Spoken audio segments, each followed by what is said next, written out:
అందరికీ నమస్కారం. మన కథలకు స్వాగతం. ప్రణయ్ వాళ్ళ మేనమామలు ఇద్దరు కదా, ఆ మేనమామలిద్దరికి కలిపి ఒక్కటే ఆడపిల్ల.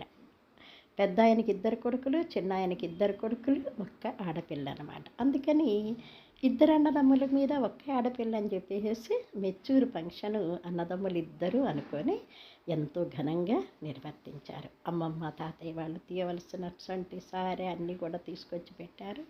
చక్కగా పట్టు లంగా ఓణి పూల జడ అవన్నీ వేశారు. మంచిగా ఎంతో ఘనంగా మెచ్యూర్ ఫంక్షన్ బాగా చేశారు. తర్వాత భోజనాలన్నీ అయిన తర్వాత రుడెక్క వాళ్ళ నాన్న అనంతాచార్యులు సులోచన దగ్గర కూర్చొని, ఏమ్మా మరి అమ్మాయి పెద్దదైంది, మరి 15 సంవత్సరాలు వచ్చినాయి కదా, మరి ఏదైనా ఒక మాట మనం అనుకుంటే బాగుంటుంది కదా అన్నాడు ఆయన. అయ్యో దాందేముంది అన్నయ్య, మాట్లాడుకుందాం, నేనేమన్నా కాదన్నానా